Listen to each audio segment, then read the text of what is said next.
देखिए second video के अंदर हम छोटे छोटे 3 टॉपिक्स कवर करेंगे। पहला टॉपिक है relation between drift velocity and electric current, second topic है करंट डेंसिटी और थर्ड टॉपिक है मोबिलिटी। तो इन 3 छोटे छोटे टॉपिक है इसके अंदर कवर करेंगे। तो ड्रिफ्ट वेलोसिटी का इलेक्ट्रिक करंट से रिलेशन देखना है। तो मान लीजिए आपके पास में एक मेटेलिक वायर है, उसका क्रॉस सेक्शन एरिया ए है, लेंथ एल है और उसके अंदर number of free electrons per unit volume n है। मतलब 1 मीटर क्यूब के अंदर number of free electrons n है। तो टोटल इस पूरे मेटेलिक वायर के अंदर टोटल वॉल्यूम हो गया A into L, cross section area into L, ये सिलेंडर का वॉल्यूम होता है। इसके अंदर total number of free electrons हो गए एन ए एल।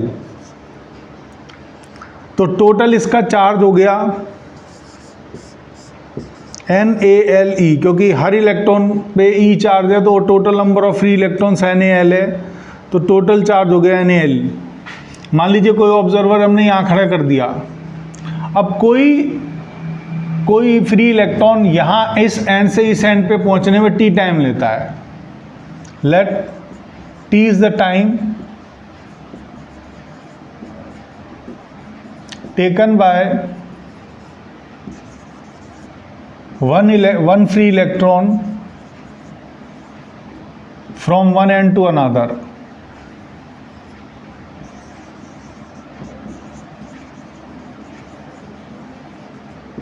अगर वो इलेक्ट्रॉन यहाँ से यहाँ पहुँच गया तो जितने भी पहले वाले इलेक्ट्रॉन्स हैं इससे पहले वाले, वो सारे के सारे इसको क्रॉस कर जाएंगे। तो इसके सामने से कितना चार्ज फ्लो हो गया टी टाइम के अंदर? टी टाइम में इसके सामने से सारा चार्ज फ्लो हो गया एन ए एल ई, क्योंकि टोटल चार्ज जो प्रेजेंट है वो इसमें एन ए एल ई है। तो टी टाइम में इसके सामने से फ्लो हो गया charge N A L E. तो यूनिट टाइम में चार्ज फ्लो हुआ N A L E upon E, N A L E upon T. और displacement upon time, displacement L है, टाइम टी है। डिस्प्लेसमेंट अपॉन टाइम को velocity कहते हैं। तो ये ड्रिफ्ट वेलोसिटी आ गया, तो आ गया n E A we d. तो ये करंट और ड्रिफ्ट वेलोसिटी के बीच में रिलेशन आ गया। ये एक छोटा सा टॉपिक था। नेक्स्ट टॉपिक है करंट डेंसिटी।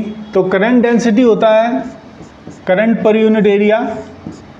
करंट एक स्केलर क्वांटिटी है, तो इसका वेक्टर फॉर्म हमें ध्यान रखना है। तो करंट डेंसिटी होता है करंट अपॉन एरिया। करंट की वैल्यू होती है N E A we D upon A से A cancel, this is N E V D.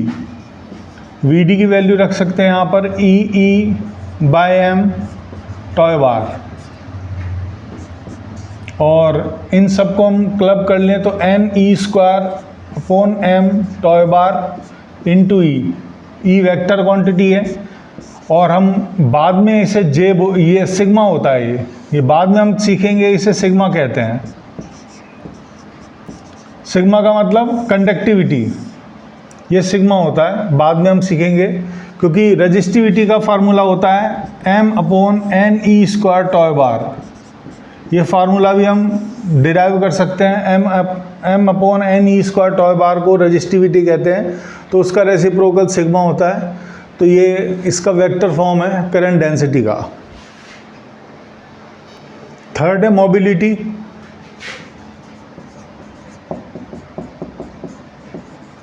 Mobility का सिंबल होता है म्यू, और ये होता है v d by e. Drift velocity पर यूनिट इलेक्ट्रिक फील्ड को मोबिलिटी कहते हैं। तो ड्रिफ्ट वेलोसिटी की वैल्यू हमें पता है ई बाई एम टॉय बार। ई का डिवाइड किया, ई से ई कैंसिल किया, ये आ गया E tau bar by M. Drift velocity पर यूनिट इलेक्ट्रिक फील्ड को हम मोबिलिटी कहते हैं। तो मोबिलिटी का फार्मूला हो गया E tau bar by M. अगर मान लीजिए किसी मेटल के अंदर तो खैर इलेक्ट्रॉन्स ही फ्लो होते हैं, अगर किसी ऐसी डिवाइस के अंदर इलेक्ट्रॉन्स की बजाय कोई और चार्ज फ्लो हो रहा हो, तो उस केस में मोबिलिटी, वहाँ का जो चार्ज जो भी फ्लो हो रहा हो वो चार्ज आ जाएगा, टॉय बार आ जाएगा, बाय एम आ जाएगा। ये छोटी छोटी सी डेफिनेशंस हैं जो कई बार पूछ ली जाती हैं। Thank you for watching the video.